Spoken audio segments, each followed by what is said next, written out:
लगातार एसआईआर की एक्सरसाइज चल रही थी, जिसमें बड़े पैमाने पर अधिकारियों को शामिल किया गया था। कई विभागों के अधिकारी इस काम में शामिल किए गए थे और उसके माध्यम से उत्तर प्रदेश, जो सबसे बड़ा स्टेट है देश का, एसआईआर का काम चल रहा था। स्पेशल रिवीजन जो हो रहा है वोटर लिस्ट का, किसी भी पॉलिटिकल पार्टी ने विरोध नहीं किया और सभी पॉलिटिकल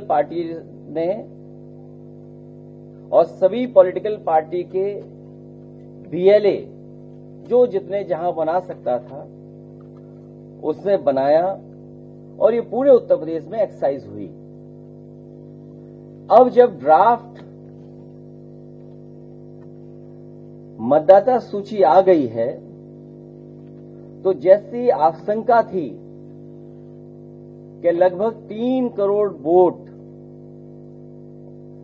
करोड़ वोट उसमें काट दिए जाएंगे। हम लोग आशंका केवल 3 करोड़ वोट की कर रहे थे, लेकिन उसी दौरान जब ड्राफ्ट वोटर लिस्ट नहीं आई थी, उस समय देश के इकलौते सबसे बड़े उत्तर प्रदेश के मुख्यमंत्री जी, उन्होंने कहा कि लगभग 4 करोड़ वोट उनके कटने जा रहे हैं, जिस समय किसी को जानकारी नहीं थी कि कितने वोट काटे जाएंगे, कितने वोट कटेंगे।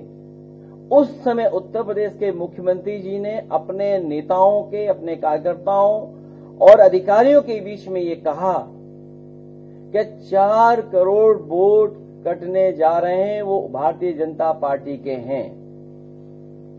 उनकी स्पीच आर्काइव में है, सबके पास है, सबने सुनी है। ये बात तो आई, लेकिन उत्तर प्रदेश के कन्नौज के पूर्व सांसद, उन्होंने ये कहा कि अभी तो 3 लाख वोट कटे एक जिले में, अभी 2 विधानसभाएं अलग अलग जिले में हैं, उसमें भी हम लोग काटेंगे वोट। अगर बीजेपी के नेता, बीजेपी के पूर्व सांसद, बीजेपी के मुख्यमंत्री ये बात कहें, तो ये सवाल उठता है कि इलेक्शन कमीशन, उसकी क्रेडिबिलिटी क्या है? हम लोग किससे माने कि किसका ड्राफ्ट लिस्ट, कौन वोटर लिस्ट ठीक करेगा? और जब इतनी बड़ी एक्सरसाइज हुई हो, तो हम उम्मीद करते हैं उत्तर प्रदेश के लोग कि वोटर लिस्ट ठीक होगी। लेकिन इधर जो डिफरेंस नजर आ रहा है, राज्य चुनाव आयोग के माध्यम से और भारत सरकार की एक्सरसाइज के बाद जो डिफरेंस नजर आ रहा है, वो डिफरेंस इतना नजर आ रहा है कि लग रहा है कि कोई न कोई साजिश षड्यंत्र चल रहा है। वोट पीडीएस समाज का काटने का और अपना वोट बढ़ाने का। जब एक प्रतिष्ठित अखबार में ये बात आई कि सरकार ने ये निर्देश दिए हैं कि हर बूथ पर 200 वोट बढ़ाए जाएं, तो शक और गहरा हो जाता है। क्या कोई कल्पना कर सकता है कि एक दल ये कहे कि वोट बढ़ाया जाएगा 200, और सुनने में आ रहा है अलग अलग जिले में अधिकारी भेजे जा रहे हैं। अगर अधिकारी भेजे जा रहे हैं तो उसकी सूची कहां है? जो अधिकारी भेजे जा रहे हैं इस एक्सरसाइज को और आगे बढ़ाने के लिए, मेरठ बड़ा जिला है, बड़े पैमाने पर वोट कटे हैं। राजधानी लखनऊ में वोट बड़े पैमाने पर कटे हैं। वो गिनती में क्या दोबारा दोहराऊं कि जो गिनती आपने सोचा भी नहीं था कि लाखों लाख वोट एक एक विधानसभा से साफ हो गए। वो कई चरणों में वो कविताएं और कहानियां भी सुनने को मिली। एक कौवे वाली सुनने को मिली। कोई एक समझदार कौवा था, वो सुन लेता था, समझ लेता था।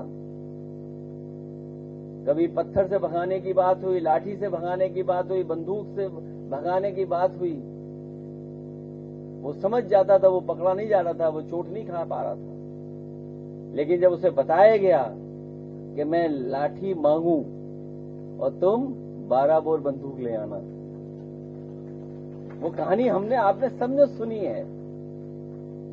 तो जो सोचिए, हम इलेक्शन कमीशन में भरोसा करते हैं, आयोग पर भरोसा कर रहे हैं, और आयोग पे पहली बार सवाल नहीं खड़ा हुआ है। याद कीजिए, बाई इलेक्शन जब हुआ था, यहां रामपुर के लोग होंगे और रामपुर के आसपास के जिले के लोग हैं, हम लोगों ने वो वीडियोस डाले, वो तस्वीरें डाली जिसमें पुलिस वोटर्स को रोक रही थी। किसी पुलिस के अधिकारी पर कार्रवाई नहीं हुई। उसके बाद जो बाई इलेक्शन में हुआ है, शायद दुनिया ने देखा होगा, और मैंने आपके माध्यम से ये अपील की थी कि दुनिया के जितने भी हमारे लोग हैं जो ये समझते हैं कि लोकतंत्र